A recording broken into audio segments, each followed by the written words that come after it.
saya akan menjawab beberapa pertanyaan. Tolong dijelaskan sekali lagi tentang perbedaan antara makna dan kaifiyah. Karena yang terbayang bagi saya apabila disebut makna, maka yang terbayang pula kaifiyatnya. Tolong disertakan contoh dalam asma dan sifatnya, misalnya sifat tangan. Saya sudah sebutkan tadi bahwa setiap kalimat dalam bahasa Arab, yadun misalnya, dalam bahasa Arab yang artinya tangan, bahasa Indonesia, itu pasti punya makna. Ya kan? Mananya apa? Tangan dimaklumi bersama. Iya. Sama kalau saya bilang kamu keluar, dimaklumi makna kamu keluar, yaitu kamu pergi keluar. Iya. Tapi demikian pula tangan itu. Kalau dikatakan tangan, maka maknanya dimaklumi. Cuma kaifiatnya bagaimana tangannya Allah, ini tidak boleh digambarkan. Demikian pula misalnya sifat mata. Kita tetapkan untuk Allah Subhanahu wa taala, Allah mempunyai mata. Sesuai dengan kebesaran dan kemuliaan Allah Subhanahu wa taala. Maka tatkala kita tetapkan seperti ini, tidak boleh tergambar bagaimana mata tersebut. Ini semuanya dari bentuk tashbih yang terlarang. Ya, kita tetapkan hal tersebut, kita yakini bahwa Allah Subhanahu wa taala mempunyai mata sesuai dengan kemuliaan dan kebesaran Allah. Adapun kaifiatnya bagaimananya, itu tidak diberitahukan kepada kita. Kewajiban kita hanya sekedar mengimani Allah mempunyai mata, menerimanya ya, dengan penerimaan dan makna mata dimaklumi secara bahasa. Adapun bagaimana kaifiat ya, bentuk mata tersebut, ya, semua ini adalah pertanyaan yang tidak boleh ditanyakan, dan semua hal tersebut adalah perkara yang tidak dibebankan kepada kita. Nah, apakah Allah mempunyai sifat cemburu? Iya, disifatkan dengan hal tersebut dalam satu hadis, wa innallaha yughar, dan sungguhnya Allah Subhanahu wa taala mempunyai ghira. Iya.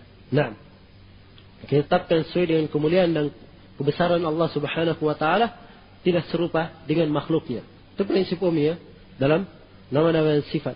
Ya. Katakan seperti itu, selesai, dan putus semua godaan-godaan syaitan yang ingin memasukkan manusia itu masuk dalam lembah yang tidak diketahui di mana ujungnya.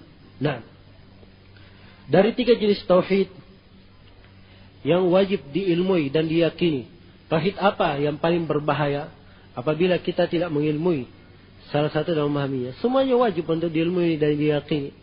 Dan apabila seorang itu tidak mengilmui dan tidak meyakininya, maka dia tidak dianggap beriman kepada Allah Subhanahu wa taala. Iya.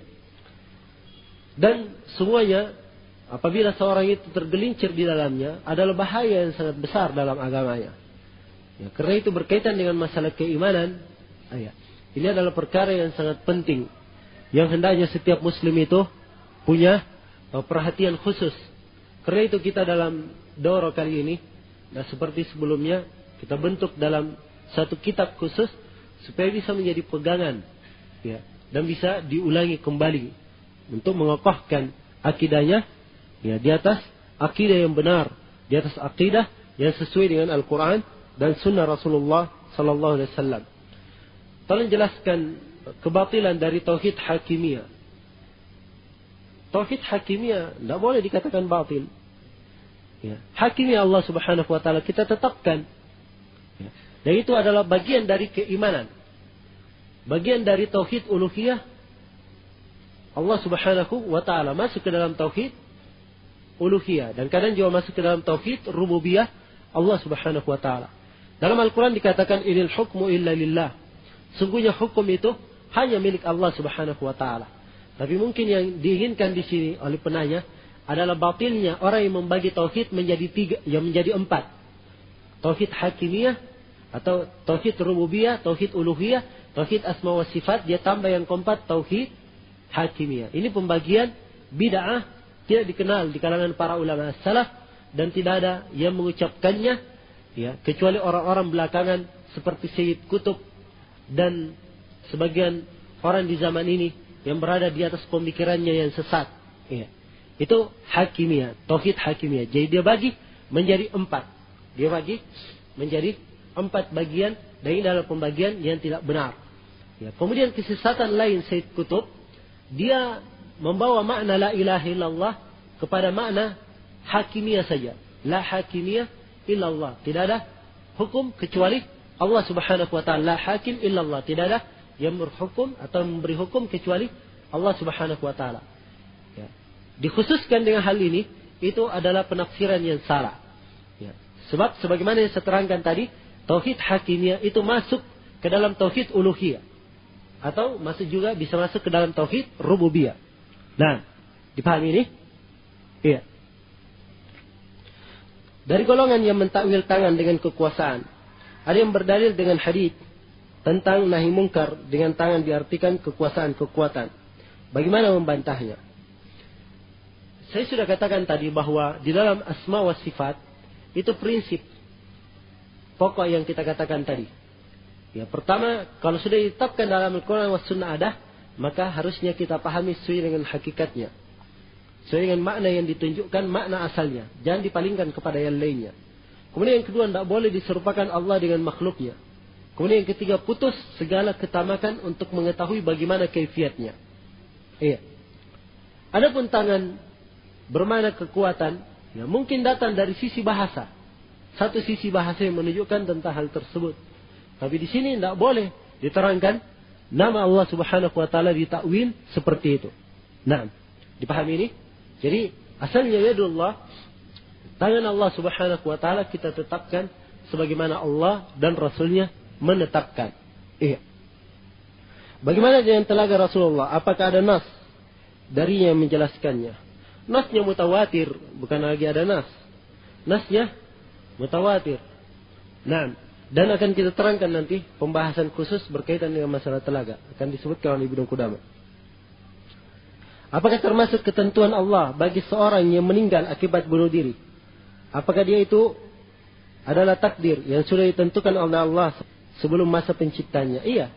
Itu takdir yang sudah ditentukan oleh Allah Subhanahu wa taala sebelum ia diciptakan.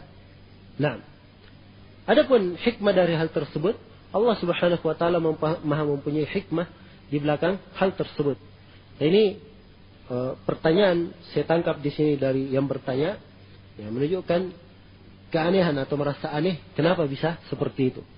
Nah, dan untuk hal ini insyaallah taala kita akan menjelaskan nanti pembahasan tentang masalah takdir akan datang di dalam Lumatul I'tiqad. Apakah semua pelaku bid'ah dihukumi berdosa?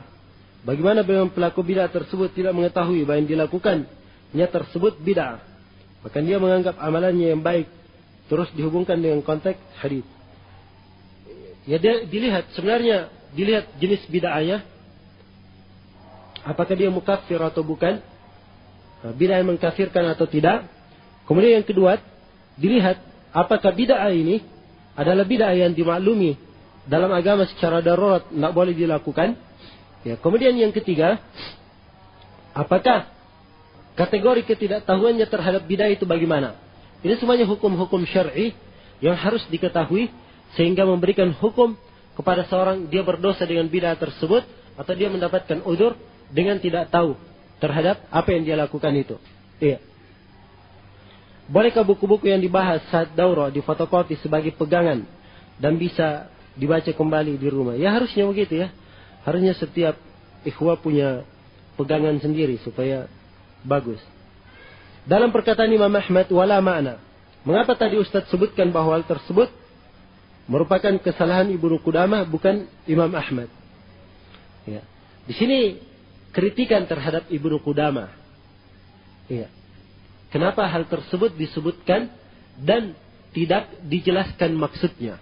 Adapun Imam Ahmad, beliau itu rahimahullahu ta'ala dipahami keimaman beliau.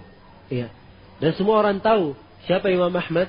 Dan tidak mungkin ada yang menuduh kepada Imam Ahmad tuduhan yang disebutkan seperti itu mufawwidah.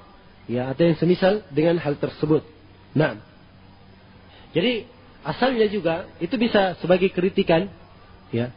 Nah, terhadap Imam Ahmad rahimahullahu ta'ala. Tetapi di sini bentuk penukilan dari a'immah itu hendaknya dijelaskan maksud dari mereka. Itu maksud dari para ulama yang mengkritik di dalam masalah ini. Ya Allah Ta'ala alam. Ya. Baik, untuk sementara mungkin saya cukupkan dulu sampai sini. Mudah-mudahan Allah Subhanahu wa Ta'ala memberikan di pertemuan kita ini ada manfaat dan menjadikan semua kita tergolong dari hamba-hambanya yang senantiasa mengharap pahala dan keridhaan dari Allah Subhanahu wa taala, berjihad di dalam menuntut ilmu. Dan mudah-mudahan semua dari kita dikokohkan di atas jalan yang mulia, di atas jalan Allah Subhanahu wa taala yang lurus. Innahu waliyyu dzalika wal qadiru alaih. Subhanakallahumma bihamdik, asyhadu an la ilaha illa anta, astaghfiruka wa atubu ilaik. Wassalamualaikum warahmatullahi wabarakatuh.